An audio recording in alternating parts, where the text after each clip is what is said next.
Mi no tātou. E whakawhetai ana mō tēnei rā. E whakamauhara i ngā taonga tuku iho, ngā maunga, ngā awa, ngā moana, ngā rākau, ngā manu. He tiri tiri mō tātou katoa, o tātou wairua, o te hanga tangata kotahi.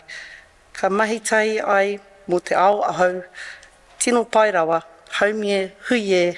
Tāra. Kia ora. I'm going to skip the thing. Oh, here.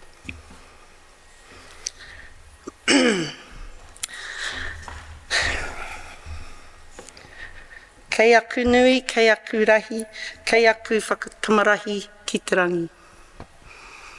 Nei rā te whakamihia atu ki a koutou katoa. Maumau kai te maunga tūmaira. Ka pai. Te whakaruru hau, te whare kōrero, e kore, e riro. Ko nuhaka, te awa, ko taki tumu te waka, ko ngā te rehu te marae, ko ngā te rākai pāka, ko ngā te kahanunu, ngā iwi, ko Terri pomna ahau. Nō reira, tēnā koutou, tēnā koutou, tēnā koutou katoa. Tēnā katoa. Ka mihi hau ki ngā hapu o te motu, kia tū tono ki tino rangatira. Ko te teri te waitangi tōku waka, no te hauraro o uropi o ku tūpuna katoa. I tipu ake a hau ki tanaki. Oh, I'm so sorry. Me tāku he. Can you hear me? Kia ora. I tipu ake a hau ki Tamaki Makaurau, I raro i ngā tūpuna maunga ko Maungawhau, ko Puke Tāpapa, ko Māngare. Ko Izzy Kirkpatrick, rawa ko Francis Kirkpatrick, aku tamariki, ko Sara Noble ahau. Nō reira, tēnā koutou katoa. Kia ora iho. Anei. Okay, anei. Why Māori can scrum? It was a slightly bold title. But so, a very quick introduction to what we're going to talk about today. Oh, hang on, no, we've jumped, haven't we? Sorry! I think I'm a little bit nervous. You're going to go, me? No. Okay, me. Okay, so my name is Sara Noble. I am currently producer at Liquid Static Studio, and which is a little but very cool, ambitious company doing some awesome stuff. Look up Night Bus and Night Plane and various other things. But also my dream come true is working with my mate Terri Pomana on Te Āo. It turned out we have this shared vision of being able to seed, well, not that it hasn't been seeded already, but really help propagate Māori, tikanga Māori, Te Āo Māori, mātauranga Māori into New Zealand organisations, because we want the world to be a better place.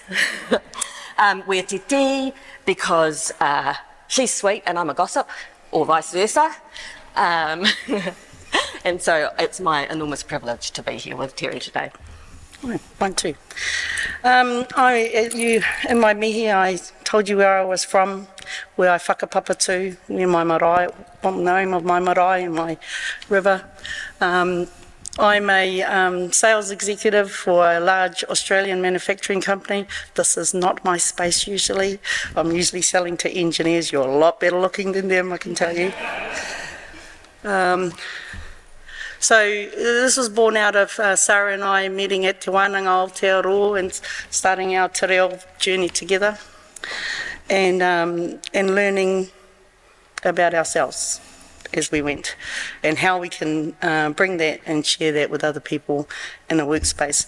In the day-to-day, I deal with project teams and CEOs and engineers in like Contact Energy and all the utility companies, and I see the concept of Scrum being played out in spaces in those companies, and they take a little bit of it and it's not really working. So when we started talking about this, it was a kōrero between a very good friend of mine. There was a couple of bottles of wine involved, and she was explaining to me that they had done this Agile-Scrum workshop, and as we got into it, and I said, oh, that's just tikanga then. And she goes, aye. She goes, I know, right? And I said, oh, okay. She goes, but it's not. So then this is how Te Āo started. Yep. I just want to add that the vision for Te Āo in lots of ways is that we want to make available really easy, immediately accessible, fun ways to incorporate, let's say, tikanga Māori, or insights from Te Āo Māori into corporate environments and business and organisational environments, because I think so much so far has been te tā.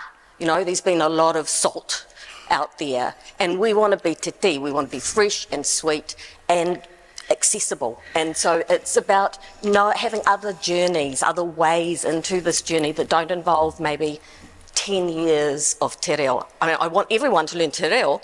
My te reo is lousy. I understand a lot, but I find it really hard to get out my mouth because I'm too scared.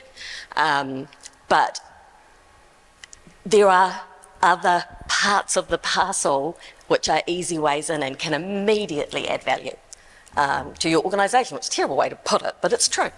Okay. Anyway, okay. So let's go back to this. So brief introduction to Māori worldview. It said a ridiculously brief introduction initially because it seems crazy to try and do this in like 5 minutes. Then we actually mostly talk about te mahi tauathi, which is kind of how we're expressing this slight variation or the emphasis. Terri will give us some insights from matauranga Māori that we will then apply to the New Zealand Agile-Scrum landscape, including those particular 4 aspects of matauranga. Then I'm going to do a brief introduction to the Agile-Scrum. I'm hoping that most of you have a reasonable idea of Agile-Scrum in the first place, but there's some disambiguation needed. This is a critical conceptual approach. It's not a teaching session on Agile. I am cherry picking.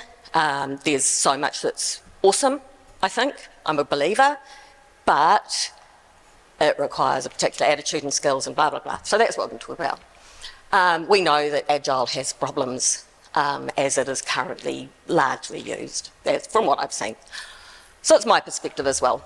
And then we'll give you some takeaways, hopefully not fish and chips, but hopefully some really relatively simple ideas to take away with you. Cool. So this is going to be broad. Right. There's a lot to express, and for those of you in the room that understand matauranga Māori and tikanga Māori, cool. For those of you that are here to learn, even cooler. Matauranga Māori and tikanga Māori are just a constant in Te Āo Māori, in the Māori world, and we live by them. They're familiar and trusted concepts and processes, and they help us through the hardest times. They take us to the best times. They connect us with everything. And in Te Āo Māori, it's spiritual, it's physical, it's cosmic, and it's a beautiful place to be. It gives us an understanding of those connections and how we process that knowledge and how we move around the world with each other, sometimes against each other, and it helps us sort those things out. We're familiar with them because they are in play in the marae, in the whare, in the house, in the workplace, on the councils.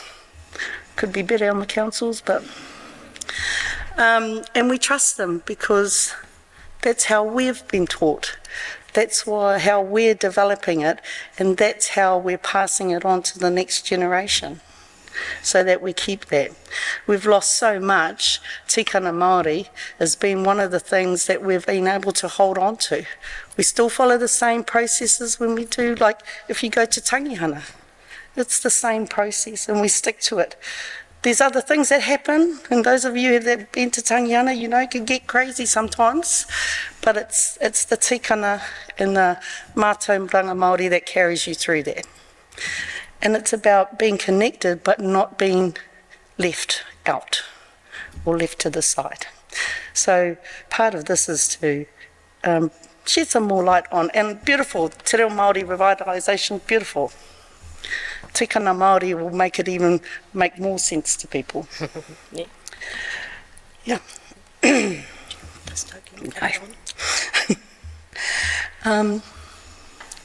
So tikanga, it's broadly the customs and practices and values of Te Āo Māori put into practice. It's like the convergence. So it's the values where we understand the values, but it's really multi-dimensional. So truth is not just truth, it's honesty, it's sincerity, it's got layers, it's beautiful, and it's all around you.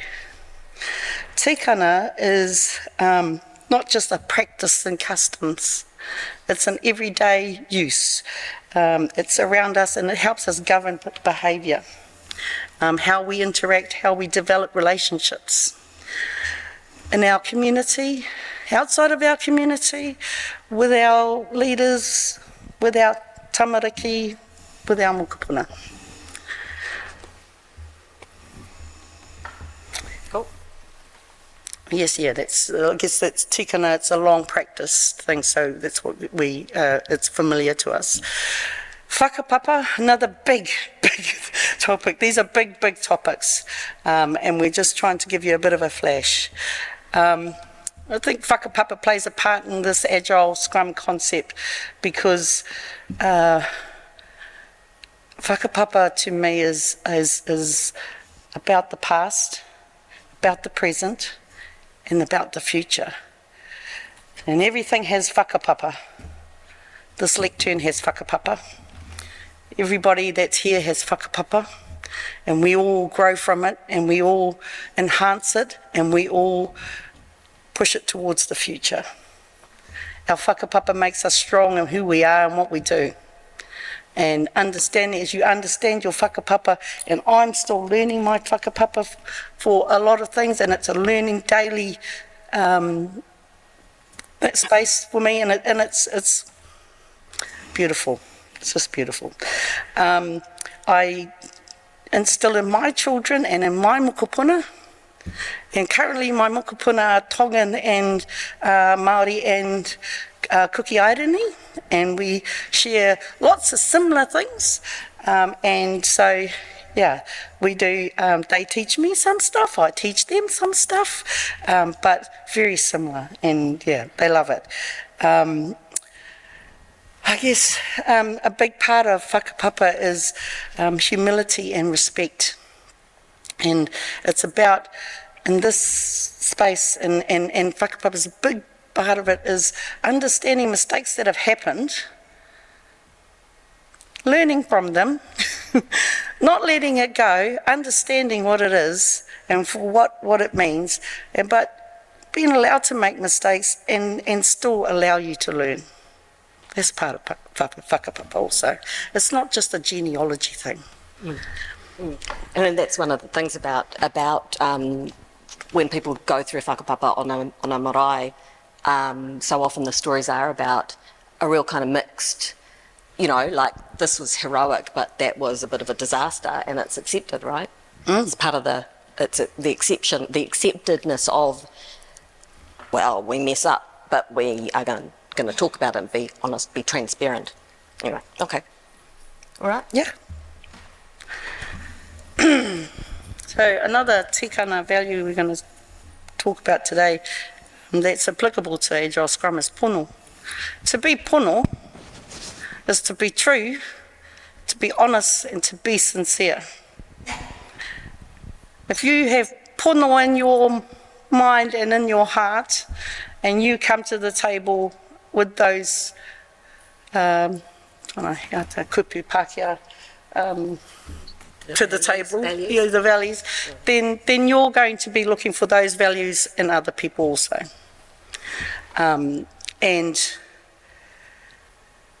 it is a spiritual thing, and it's uplifting your mana and your Māori, and it's a respectful thing, but to be pono, and I know that if I say to somebody that's not been pono, that's not pono, and they understand what it means, they instantly know, yeah, okay, sorry, fire. But it's about humility, and knowing your truth, and that the truth is bigger than you. It's big. Sometimes it's bigger than your iwi, it's bigger than your marae, it's bigger than the country. But you know, the wisdom that you might not know it all is being pono also, and putting aside some of your things. And it's bigger than now, eh? Yeah. Yeah. Yeah. And then, of course, with pono, you have to have manaakitanga, because if you don't have manaakitanga, then how can you be pono, really? It's about caring about what's around you, the world that it is, the practices that are happening. It's manaakitanga, and the only way I can sort of express it, and I don't know whether you guys are, but if you've got kids, you know, tēnei tamariki in the back there, it's that selflessness. Manaakitanga. When you have a child, you know, they get everything. They get all of you. Forever. They drain you. But it's about turning up to the marae meeting on a Wednesday night, and it's going for a long time. You're there to manaaki the kaupapa. It's about setting yourself aside and making sure that somebody feels welcome in your whare. It's about taking care of somebody that's missed a step, dropped a stitch, and making sure that they're okay. Oh, I've been to some scrums in some big offices in Auckland, and there's no manaakitanga there, none at all. So generosity starts within you and starts at home and should be transposed into everything you do. Makes you a better person. Because, and so my sense, my big learning in lots of ways, and being, you know, working with Terri for a while, is that business of the layering of these ideas and beliefs, and how important it is that ultimately the whole, a kind of an underlying principle of everything is connectedness beyond yourself, your family, your time, your place. You know, the universe is fully connected, and so if you have whakapapa, if you know, because everything has a whakapapa. You've got whanaungatanga. You know, one of my big learnings has been that whanaunga, people might know the word whānau as family. Whanaungatanga is, you know, the trees, the leaves, the stars. We're all star stuff. We talk about this stuff, eh? But we don't necessarily live it particularly well. So, we'll move on to Agile-Scrum for a minute. Well, for a lot of minutes. I'm sorry if it's dull. You know, go from the sublime to the ridiculous, right? Sorry. Thank you. So, firstly, Agile-Scrum, which is which, what is what, they're different. We tend to lump them together in game dev practice in New Zealand. People talk about Scrum, people talk about Agile, they don't necessarily refer to the specifics of each. So let's talk about Agile principles first. We're not going to go through the Agile principles or whatever specifically, but just again, like cherry picking the good at this point, the ideas of transparency, adaptation and iteration are absolutely key, right? You have to be transparent about what you've made, you have to be able to examine it, say what's wrong with it, say what's right with it, change things if need be, and iterate on that. You might do that every 2 weeks, you might do that every 1 week, you might do that every month, and we call that a sprint. So the Agile principles, transparency, adaptation, iteration, communication is what it's all based on. In the Agile principles, it says daily face-to-face communication with clients. Doesn't say much about communication within a team and isn't telling you how to do it. Scrum theory, very similar. Transparency, inspection, adaptation. This iterative process of deciding what's most important to do in the next sprint cycle, however long that is for you, setting about doing it, inspecting it afterwards, and working out what the divergence, they use variation, divergence, working out what didn't go the way you expected, whether that's a good thing or a bad thing, can be a good thing, has to be a good thing a lot of the time. And adapting based on that, adapting the vision, adapting the next goal, adapting the backlog, adapting the task list, whatever it may be. And then we have the Scrum values of commitment, focus, openness, respect and courage. And the Scrum Guide is not a huge document. It's not that hard to read it, actually. It's worth reading. The Agile Principles, the Agile Manifesto and Principles are even shorter. And so much that's useful and good in it. Then there's that huge bulk of other information that's been published or whatever. And some of that's really, really interesting too. But it becomes, it's huge. It's huge. It's a huge body of work, obviously. But fundamentally, it is about values. It's about attitudes and values. You have these attitudes and values, and then you have a kind of a set of processes, if you like. And so your friend said, that's just tikanga, right? Yeah. Aye. And like mātauranga Māori, that's how we think. We have that transparency because, well, certainly in my whānau, when you've done something, there's nowhere to hide. They hunt you down, and you have to front up and make sure that you are pono and correct. So, those sort of principles are prevalent throughout Te Āo Māori. The inspection, yes, again, I'll use my whānau, the critiquing of something that you've done can be lengthy. The fry bread doesn't look right. Do it again, and to be able to adapt. So, that's tikanga 101. But the expectation is that because you've got manaakitanga and pono and all the rest of that as well, the relationships are going to survive, right? Yeah. This is not some moral failing that you messed up the bread. Almost said the other word. Anyway. No, they tend to say that. Aroha mai, this is with manaaki. Yeah, with manaaki, exactly. That bread is not good. But yeah, so there's that capacity for kind of containing conflict. And so that's the thing that I came to with this as well, is this idea that Scrum, or Agile Scrum, is meant to be a container for creative conflict, right? Because creative collaboration is this phenomenally difficult thing. I was thinking, because I used to teach in art schools and doing the research project side, writing, teaching artists to write, and talking about art, Laurie Anderson says, is like dancing about architecture, I think. But it's hard. It's really hard. And you guys are awesome. You're doing the hardest. I think the gap between the vision and the reality in game dev is probably the biggest that I've seen. Because it's not only a wicked environment, that's a Tim word, it's everything's so complicated and interdisciplinary. And the idea that you have in your head not only does not exist, it will never exist, because you cannot make the thing that's in your head.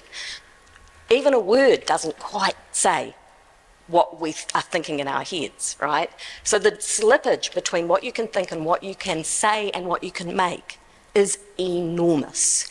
And then when you've got 15, well, ideally in a Scrum team you've only got 6, but and so in this environment, Scrum talks about a product owner, clients and stakeholders who have the vision already. They've already got the vision. And they're telling the product owner who's part of your Scrum team what their vision is. A huge number of New Zealand game companies don't have that division of client, stakeholder, and internal, and then the dev team, In our team, the devs are well, the client is probably actually the player, but the dev team holds the vision. So they have this enormous burden of decision making and coordination all the time, which is difficult.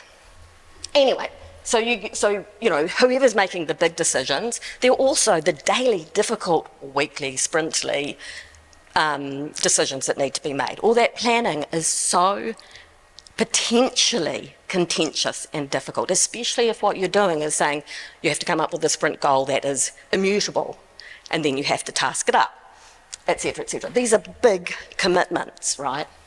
So we're going to move on to the bit of Scrum that I think is most commonly kind of enacted in bits and pieces in the New Zealand game dev environment. Most people who talk about Scrum probably do a daily stand-up of some sort, a daily Scrum. And one of the things that I was taught when I first started project managing in the game industry was that the daily stand-up should be short, and all you do is you say what I did yesterday, what I'm going to do today, and if there are any blockers, what obstacles there might be, or dependencies, or whatever. We'll talk a little bit about the problems of that as we go through.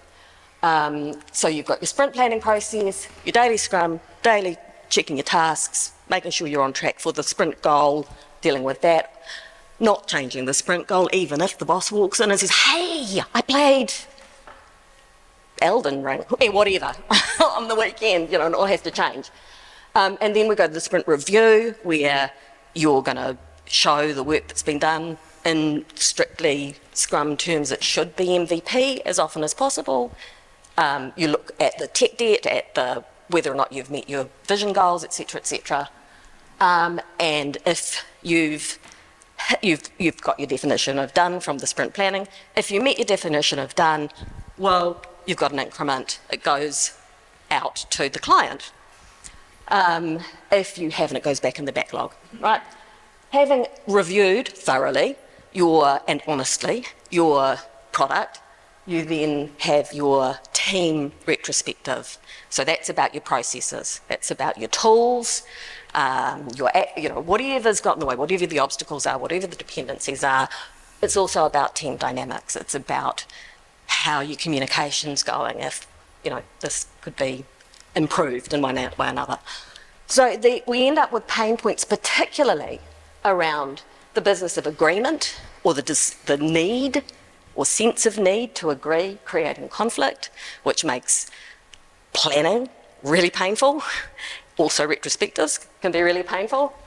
Review, I think we do have a real tendency in Pākehā culture to go, we have those sayings like least said, soonest mended, and dwelling on the past is a waste of time, pull your socks up and move on kind of thing. It's also very difficult. We find criticism really hard, right? Very challenging if you don't have good habits around critique. And therefore collaboration becomes problematic because we've got this embedded conflict that's being pushed through this system, which is supposed to be resolving that stuff. And so what happens is that the process seems to be causing problems, so we lose commitment to the process. We think the process is broken. So what we're saying is... In Te Āo Māori, that happens too. Of course. We have conflicts, we have, it's usually on the news, but but we're committed to the process because the process is in our whakapapa, and we're committed to understanding better so there's days when you can't manaaki some people, and that's just accepted, you just can't. Yeah. But the review is always in Mātauranga Māori. And every part of that step in Mātauranga Māori is contextual, is learnt to be reinforcing connection, not breaking it. Because you can't break the connections, they're always going to be there, right? I mean, you can make them horrid if you really want to, but let's try not to. So, the first kind of takeaway for me in this is the idea that process is meaningful. And this was honestly an eye-opener for me when I realised that all that stuff that happens when you walk on a marae is really, really meaningful. It's not just empty ritual. I was taught that ritual is kind of empty. It's just pro forma, you know, because we're all individuals and we have this kind of direct line to scientific truth and all the rest of it. So there's a kind of a natural, normal, and everybody just knows it. So all that formality and politeness and ritual is just like, be yourself and everything's going to be cool. Sorry, doesn't work that way. Because we are all so different, right? You've got to, if you take pono into it, you recognise that other people's truths are also true. You have to find ways of constraining yourself. We don't like the idea of being constrained. And especially if what you've been trained in is this idea that I'm an individual, you know, the idea of actually having to sit down and listen and not argue and not fight, unless it's absolutely essential, is a constraint. So if we're not taught specific skills and rules of engagement for conversation, we end up in bun fights, which happens all the time, right? We've got ego involved and all the rest of it. And so we go, system doesn't work. We'll reduce, meetings are a pain. We don't get anything done in meetings, so we make them shorter. And what happens if your meeting's shorter? Your conflict's worse or submerged. The debt is submerged, and it gets carried, you know, so the conflict gets carried out into the office. Because how else are you going to decide? It was interesting listening to Nadia yesterday saying that they added into the Scrum process 2 hours of design meeting a week, right? I tried that. It's a lot. Anyway, okay, how are we doing? I think also, you know, the name Scrum, because I like watching a bit of rugby. My whakapapa... The scrumming, and she laughed at me. My whakapapa is, as far as rugby goes, I'm the niece of George Napier, so one of many nieces, you know, and I love rugby. I don't particularly like scrums, but the whole idea of it is that you're going to reset it. You can't have a scrum in rugby with one person. That's a fullback. You can't, you know, they all know their roles, and they stick to it. It's structured, it's intertwined, takes up lots of time. Absolutely. And hence I watch leagues. So it's, you know, there's the structure to it, and they know it. So it's about resetting and starting again from an advantage. Having learnt the lessons that you need. Yeah? Yeah. So that's one of the interesting things, right, is that in Agile Scrum, the idea of autonomy, of developer autonomy, is really strong.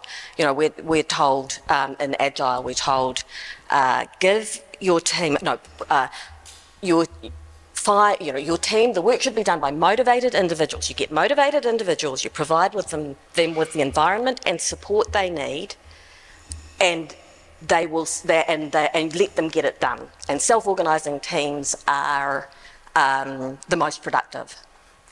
Yes, okay, self-organisation, autonomy, great.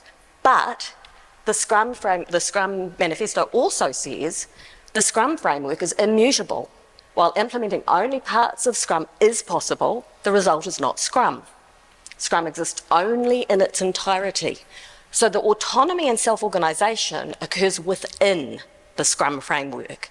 You don't get to go, oh, we won't do reviews. It's not Scrum. It's not going to work, right?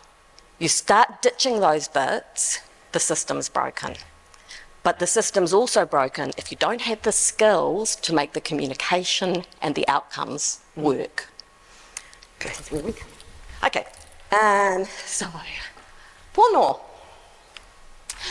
Agreement and conflict.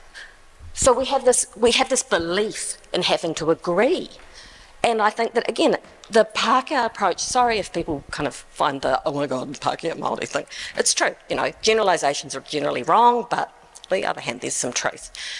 In my experience, argument has been kind of trained by debate club, you know, like people go, this is my belief, this is my idea, this is my argument, and can get very, very stuck in the idea that they have to defend it. And it's not, the discussion frequently is not about listening and communicating and aligning. In a Scrum environment, you don't have to agree on most things. There's very little on a moment-to-moment basis that you actually fully have to agree on. You just need to know what needs to be done in the next few weeks.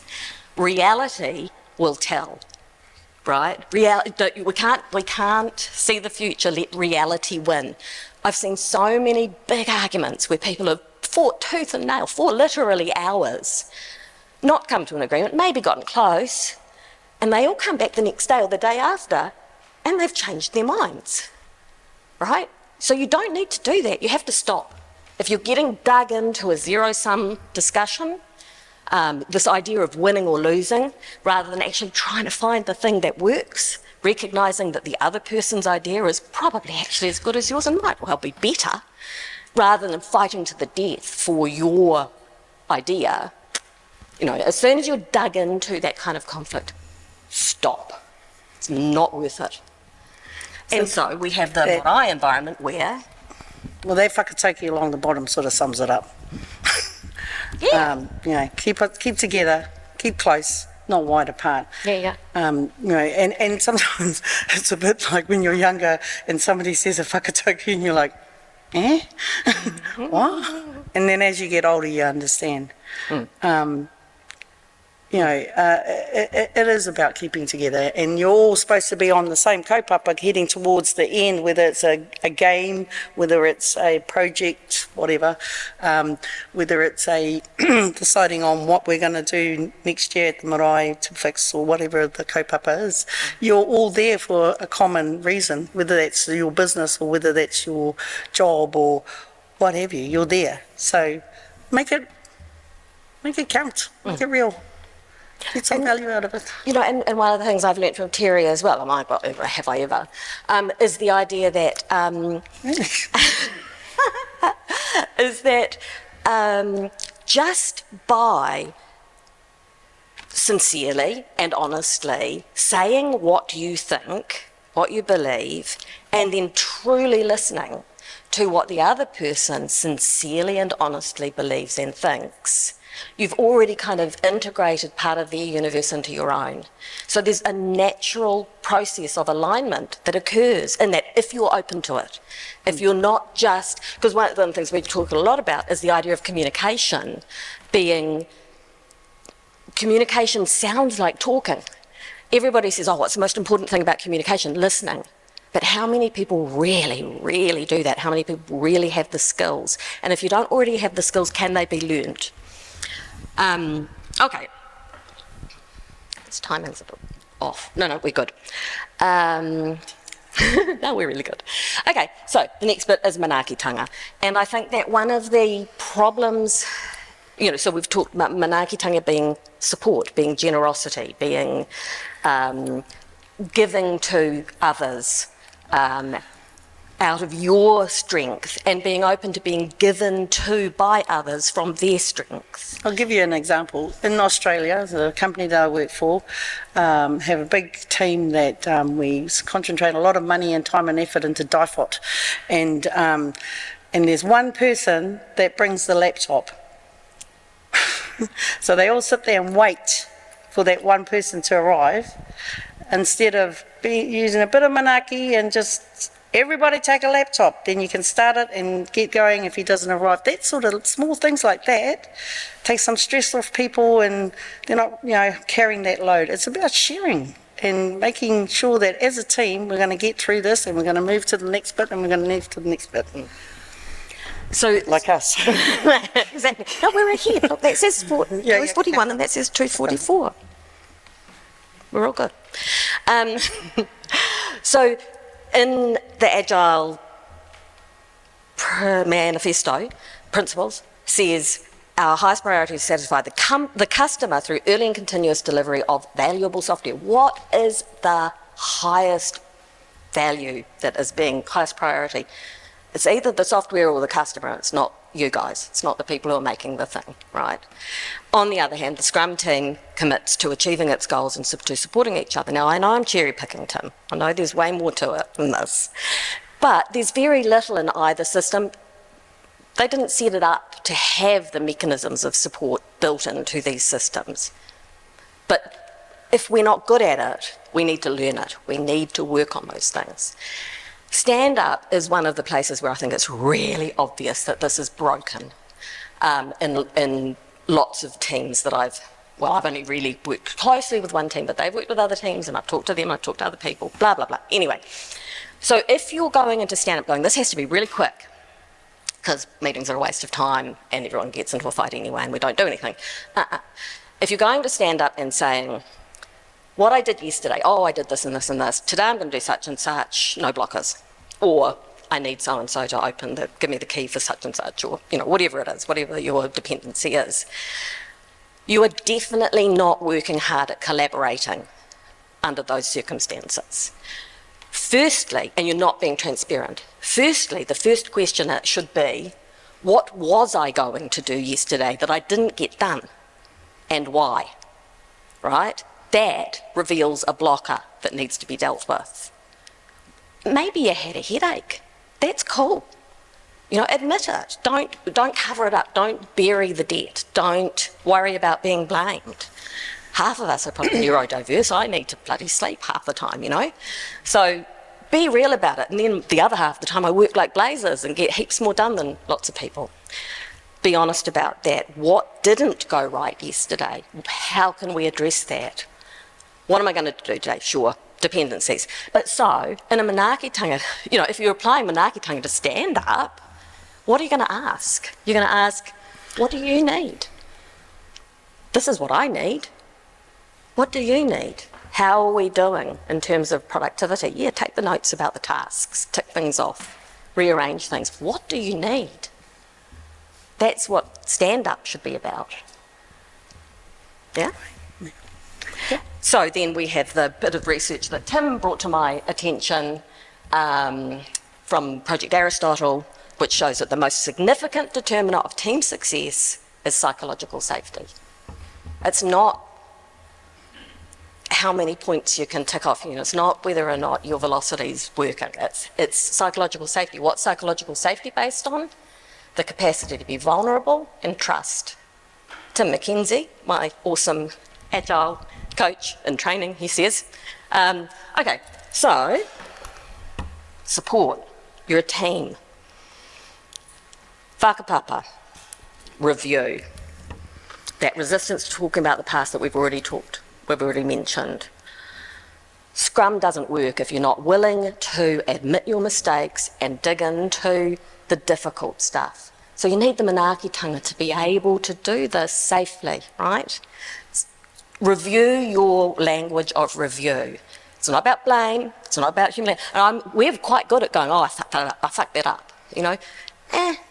Something went wrong. Let's not say, I fucked that up. Let's go, oh, yesterday I went down this path and I thought about that and I did that, but then I realised that wasn't going to work, so I thought, I'm going to have to do something completely different, and I started again, and then I thought, you didn't fuck it up. There's a whole bunch of processes that you needed to examine more carefully.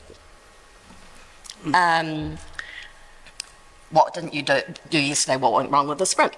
I love this whakatoki, right? Do you want to talk about it?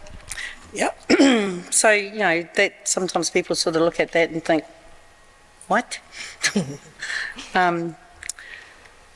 The past is what we know and where we've come from. So we're always looking at the past. But it's going to build a better future. That's what that whakatoki means. We hang on to the past because that's what structured us. That's what's brought us to here.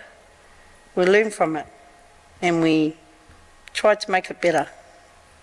And it's, we're saying your eyes are fixed on the past, and it's absolutely true. And the thing that's kind of cool about this is one of the examples, because I was a sociolinguist primarily a while ago, doing culture and identity and the creation of reality. That was a while ago. But this is a beautiful example of that, because in Māori language, the past is literally in front of you, right? So whakamuri, whakamua, going forwards, going backwards.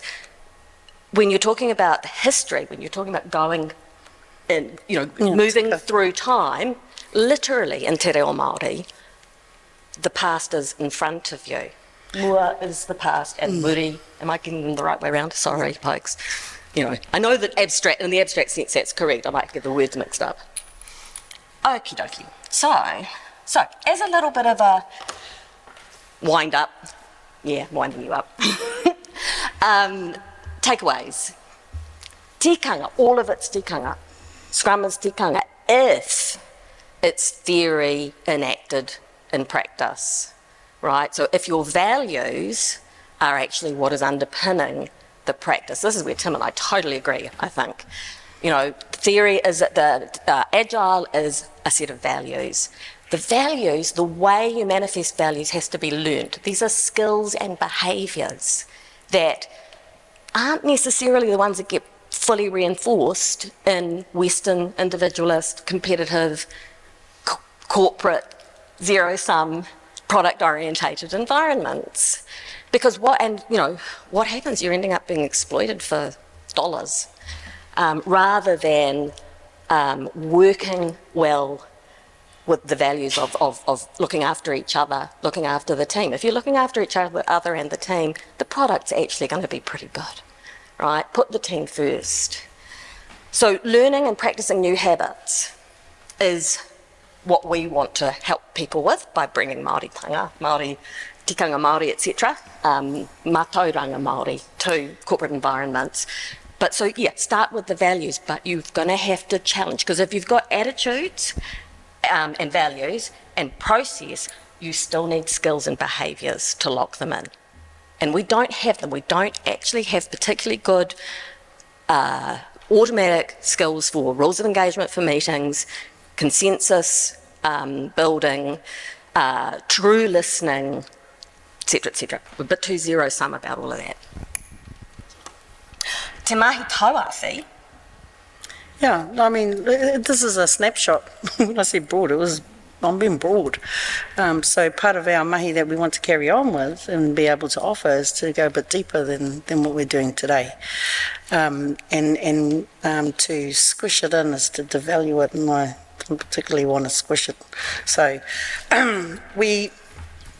it's about the practice and the process and starting with values. And so if you are in the mātauranga Māori way of thinking and you're not quite sure how Scrum fits around it, we can help you with that too. Yeah. So again, the interesting thing about, one of the interesting things for me is the idea of tauawhi in itself, right? We're calling this te mahi tauawhi. It's not actually about Agile as such.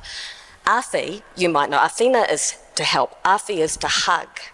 Tauawhi is to hug each other, right? It's not a one-way thing, we're hugging each other, and it can be, and it's what one of our advisors says is that it is implicit that it is iterative. So it does capture that thing of it's not like a hug is a one thing where you've got two people hugging. It's an attitude. It's a set of values. Yeah.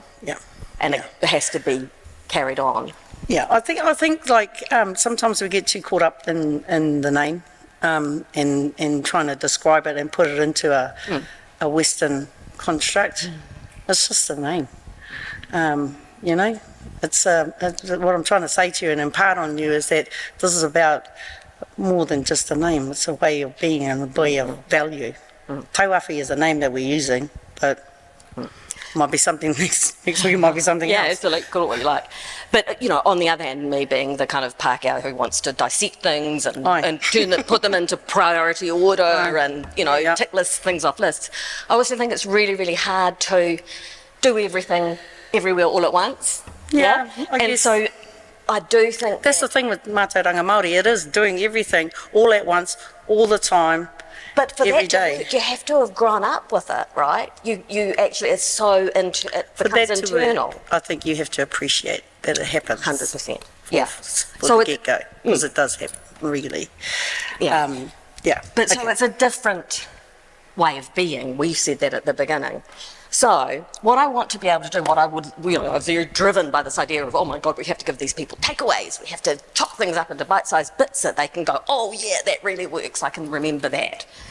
So what I'm saying here is that you can't be pono and manaki everyone, and if you're not Māori, maybe you can. I mean, but if what you're doing is learning, you have to take steps. You have to maybe you have to bite one thing off at a time. What I'm suggesting is that there are, if what you want to do is challenge your processes a little bit within Agile to hopefully make them a little bit more comfortable and productive and collaborative, and avoid some of that massive conflict, and unbreak it a bit, because we've talked a lot about communication being the thing that is failing in Agile environments. It's not just communication. We're all really good at talking. A whole lot more to communication than talking, right? At the sprint planning stage, think about pono. Think about the fact that your truth is not the only truth, and you actually shouldn't be imposing it on others. That somewhere between you is where reality will end up sitting, and you've got to be flexible and kind and humble. And to be pono, you have to have manakitanga. You have to manaki if you're going to be truthful, because some people just need that. And whakapapa, that's a constant. You always have to rely on your whakapapa and stand true to it. So having done your planning, you're then in your daily scrum. That's where, if you want to actually try this, remember that manakitanga should be the underpinning of the daily scrum. What do you need? What do I need? What do we need? Yeah, talk about tasks, talk about the product, but focus on the people. And then, as Terri said, whakapapa. So we have made a little summary sheet, which we're not going to go through. We decided this before, I promise. It's not just because I've talked too much. We'll put this up on our website so people can go back to it. So that's a little summary of what we've just said. I would like to thank Liquid Static Studio, especially Izzy, who did the logo, and without whom the world would be a darker place. NZGDA, especially Gina Kochong, who meant she could throw me out a window. Kia ora, Gina. And Tim McKenzie, my awesome Agile coach and training. And we are te tii. We're going to close with a karakia whakamutunga. So, me ngō tātou, kia tātou katoa, te ai te aroha, me te manatau, Te Āo Māori ora. Te Āo Māori. We're not going to sing because that's not good. That's the cool thing about this. Thank you for coming. Yeah, thanks. And I hope you enjoyed it.